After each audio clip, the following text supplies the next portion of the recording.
Dear students, videos की इन श्रृंखला को आगे बढ़ाते हुए आज हम बात करेंगे गैलीलियन रूपांतरण के अंतर्गत वेग रूपांतरण, त्वरण रूपांतरण, बल रूपांतरण। तो जैसा कि हमने पिछले वीडियोज़ के अंदर गैलीलियन रूपांतरण को हमने डिफाइन किया था, तो हमने कहा था गैलीलियन रूपांतरण क्या है। गैलीलियन रूपांतरण एक स्थिर निर्देश तंत्र में यदि हमें कण की स्थिति ज्ञात हो, ठीक है, कोई निर्देश तंत्र जो है वो गतिशील नहीं है, स्थिर अवस्था में है, तो उस स्थिर निर्देश तंत्र के सापेक्ष यदि कण की स्थिति ज्ञात है तो वह रूपांतरण समीकरण जिसके द्वारा हम किसी गतिशील निर्देश तंत्र में कण की स्थिति को ज्ञात कर सके, तो वह रूपांतरण संबंध गैलीलियन रूपांतरण कहलाते हैं। तो गैलीलियन रूपांतरण के अंतर्गत हम बात करते हैं वेग का रूपांतरण, ट्रांसफॉर्मेशन ऑफ वेलोसिटी। यदि कोई कण है p समय के सापेक्ष स्थिर नहीं है, ठीक है, हमने कहा कण जो है वो स्थिर अवस्था में नहीं है और गति कर रहा है, अर्थात p का स्थिति सदिश समय t का फलन जो r है वो t के साथ क्या होना चाहिए, फिर चेंज होना चाहिए। तो स्थिति के गैलीलियन रूपांतरण समीकरण को t के सापेक्ष अवकलन करने पर, तो जो हमारा पिछला वीडियो था उस पिछले वीडियो में हमने गैलीलियन रूपांतरण समीकरण स्थिति के लिए निकाला था कि r dash equals to r minus v t, ये हमने स्थिति के लिए गैलीलियन रूपांतरण किए थे। तो गैलीलियन रूपांतरण के अंतर्गत r dash equals to r minus v t था। इस इक्वेशन का समय t के सापेक्ष हमने अवकलन किया तो समीकरण हमें प्राप्त हुई d r dash upon d t equals to d r upon d t minus d upon d t v t. तो हमने कहा d r dash upon d t की जगह हो गया v dash equals to v minus v. V जो है ये निर्देश तंत्र एस का, जो कैपिटल वी हमने यहाँ प्रदर्शित किया है, निर्देश तंत्र एस के सापेक्ष निर्देश तंत्र एस डैश का वेग है। तो हमने कहा v dash equals to v minus v, जहाँ वी डैश क्या है, निर्देश तंत्र एस डैश में कण का वेग है, और ये वी स्मॉल वी निर्देश तंत्र एस में कण का वेग है। तो समीकरण एक जो है ये समीकरण एक वेग का गैलीलियन रूपांतरण समीकरण कहलाता है। अब दूसरी हम बात करते हैं त्वरण का रूपांतरण, ट्रांसफॉर्मेशन ऑफ एक्सीलरेशन, त्वरण का रूपांतरण। तो जो हमारी समीकरण एक थी v dash equals to v minus capital V का हम पुनः समय t के सापेक्ष अवकलन कर लेते हैं। जब हम इसका अवकलन करते हैं तो हम देखते हैं कि निर्देश तंत्र एस डैश का निर्देश तंत्र s के सापेक्ष वेग जो है वो नियत रहता है, इसलिए dv upon d t equals to zero होना चाहिए। तो इसलिए ये टर्म हमारी जीरो हो गई। dv dash upon d t equals to a dash, dv upon d t equals to a dash है निर्देश तंत्र एस डैश में कण का त्वरण, ए जो है ये निर्देश तंत्र एस में कण के त्वरण को व्यक्त करती है। अतः समीकरण दो जो है ये समीकरण दो त्वरण का गैलीलियन रूपांतरण समीकरण कहलाती है। अतः जड़त्वीय निर्देश तंत्र के सापेक्ष कोई अन्य निर्देश तंत्र नियत वेग से गति कर रहा है तो वह भी जड़त्वीय निर्देश तंत्र होगा। तो हमने कहा यदि a इक्वल्स टू जीरो है तो ए डैश भी कितना आया, ए डैश भी जीरो आ गया, अर्थात बाह्य बल की अनुपस्थिति में अगर a इक्वल्स टू जीरो है तो ए डैश इक्वल्स टू भी जीरो होगा। तो इस स्थिति में दोनों निर्देश तंत्र बाह्य बल की अनुपस्थिति में त्वरण रहित गति करते हैं। अतः हम कह सकते हैं कि जड़त्वीय निर्देश तंत्र के सापेक्ष कोई अन्य निर्देश तंत्र यदि नियत वेग से गति कर रहा है तो वह भी जड़त्वीय निर्देश तंत्र होता है। अब हम इसको आगे बढ़ाते हुए बात करते हैं बल का रूपांतरण, ट्रांसफॉर्मेशन ऑफ फोर्स। तो हमने कहा जो समीकरण दो थी उस समीकरण दो में हम दोनों तरफ m से मल्टीप्लाई कर देते हैं। m क्या है, m है कण का द्रव्यमान, और कण का द्रव्यमान जो है वो सभी जड़त्वीय निर्देश तंत्रों में निश्चर रहता है। तो चूंकि हम जानते हैं कि सभी जड़त्वीय निर्देश तंत्रों में कण का द्रव्यमान अचर रहता है, ये हमने यहाँ प्रदर्शित किया है। अतः समीकरण दो के दोनों ओर m से गुणा करने पर। तो समीकरण हो गई M A dash equals to M A, तो इक्वेशन हमें मिली F dash equals to F, ये समीकरण नंबर 3 हो गई। समीकरण 3 बल के गैलीलियन निश्चरता का नियम कहलाता है। समीकरण 3 जो है वो बल का गैलीलियन निश्चरता का नियम कहलाता है। अब हम आगे बात करते हैं संवेग संरक्षण के सिद्धांत की। गैलीलियन रूपांतरण में कणों का संवेग अपरिवर्ती नहीं रहता। क्यों नहीं रहता?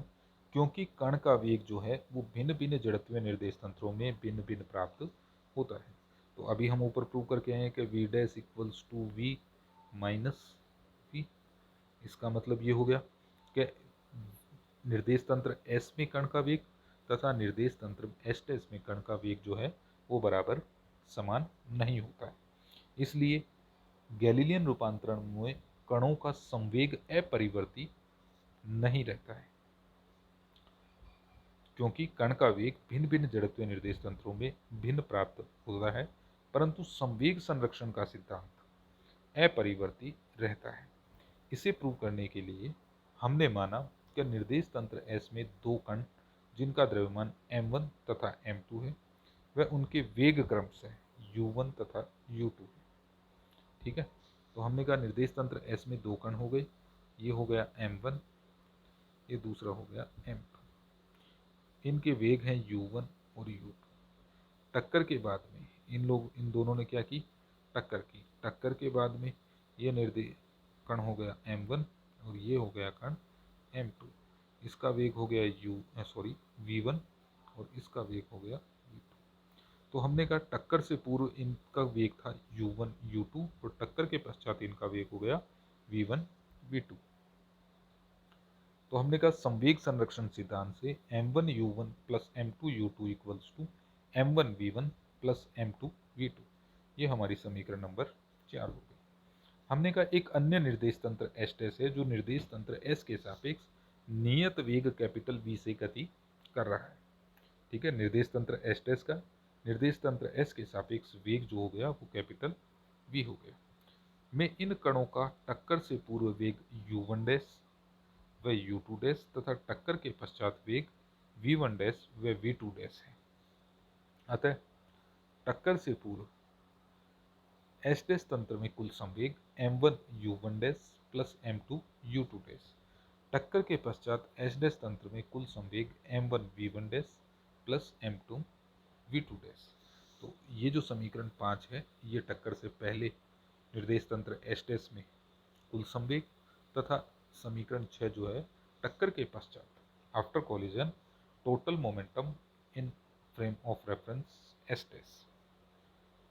परंतु गैलीलियन रूपांतरण समीकरण तो u1 equals to u1 dash plus v, तो ये जो हमने लिखी है ये क्या लिखी है? प्रतिलोम इनवर्स गैलीलियन ट्रांसफॉर्मेशन इक्वेशन। तो u2 equals to u2 dash plus v, v1 equals to v1 dash plus v, v2 equals to v2 dash plus v।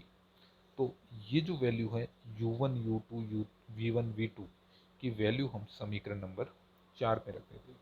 समीकरण 4 में रखी तो m1 u1 की जगह हो गया u1 dash plus v m plus m2 u2 की जगह u2 dash plus v, m1 equals to m1 v1 की जगह v1 dash plus v plus m2 v2 की जगह v2 डैश प्लस v। इसको रखकर हमने हल किया तो समीकरण हमें मिलती है m1 u1 dash plus m2 u2 dash equals to m1 v1 dash plus m2 v2 dash. अर्थात ऊपर से देख लें ये हो गई m1 u1 dash plus m2 u2 dash टक्कर से पूर्व एस डैश में कुल संवेग m1 v1 dash plus m2 v2 dash, ये 2 आएगा यहाँ पर, m2 v2 डैश टक्कर के पश्चात एस डैश तंत्र में कुल संवेग हो गया। तो इसका मतलब टक्कर से पूर्व संवेग बराबर टक्कर के पश्चात कुल संवेग। अतः गैलीलियन रूपांतरण में संवेग संरक्षण का सिद्धांत अपरिवर्ती रहता है। अब हम दूसरा जो सिद्धांत है ऊर्जा संरक्षण सिद्धांत, law of conservation of energy की बात करते हैं। तो हमने कहा तंत्र एस में ऊर्जा संरक्षण नियम 12m1 जो ये हमने जो टक्कर वाला एग्जाम्पल लिया था इसी को हम कंटिन्यू करते हैं। ये जो टर्म माना निर्देश तंत्र है, इसमें दो कण m1 m2 जिनका टक्कर से पूर्व वेग u1 u2 तथा टक्कर के पश्चात वेग कितना हो गया, v1 v2 हो गया। तो इसमें हमने संवेग संरक्षण सिद्धांत ऊर्जा संरक्षण सिद्धांत अप्लाई किया। तो ये हो गया 1/2 m1 u1 square plus 1/2 m2 u2 square equals to half m1 v1 square plus half m2 v2 square plus q। q क्या है, टक्कर के फलस्वरूप जो हमें किसी अन्य रूप में ऊर्जा जो है वो परिवर्तित होती है, तो उसको हमने Q से डिनोट किया है। यहाँ Q अन्य रूप में परिणीत ऊर्जा है। अब गैलीलियन रूपांतरण समीकरण जैसा हमने ऊपर काम में लिए थे, वही गैलीलियन रूपांतरण समीकरण हम यहाँ काम में ले, और इनकी वैल्यू जो है U1 के स्थान पर ये, U2 के स्थान पर ये, V1 के स्थान पर ये और V2 के स्थान पर ये टर्म हम यूज में लेते हैं। तो हमने कहा इसको हल करें। हल किया तो हमने कहा u1 dash square plus v square plus 2ab a u1 dash dot v. इसी प्रकार हम आगे जो है उनको भी हमने हल कर दिया। हल करके हमने कहा half m1 V square, half m1 V square से cancel, half m2 V square, half m2 V square से कैंसिल, और बाकी जो टर्म है वो हमारी बच जाएंगे और उन्हें हम हल कर लेंगे। हल किया तो इक्वेशन आई half m1 u1 square plus half m2 u2 dash square plus m1 u1 dash plus m2 u2 dash dot v बराबर half m1 v1 dash square plus half m2 v2 dash square plus m1 v1 dash plus m2 v2 dash dot v equals plus q। तो देखिए पीछे हमने जो संवेग संरक्षण का सिद्धांत पढ़ा था उसके हिसाब से m1 u1 dash plus m2 u2 dash equals to m1 v1 dash plus m2 v2 dash के बराबर है, इसलिए ये जो टर्म है ये कैंसिल हो जाएगी। तो समीकरण हमें प्राप्त हुई half m1 u1 dash square plus half m2 u2 dash square equals to half m1 v1 dash square plus half m2 v2 dash square plus q। अतः गैलीलियन रूपांतरण में ऊर्जा संरक्षण का सिद्धांत भी अपरिवर्तित रहता है। तो हमने प्रूव कर दिया कि गैलीलियन रूपांतरण में संवेग संरक्षण का सिद्धांत तथा ऊर्जा संरक्षण का सिद्धांत अपरिवर्तित रहता है।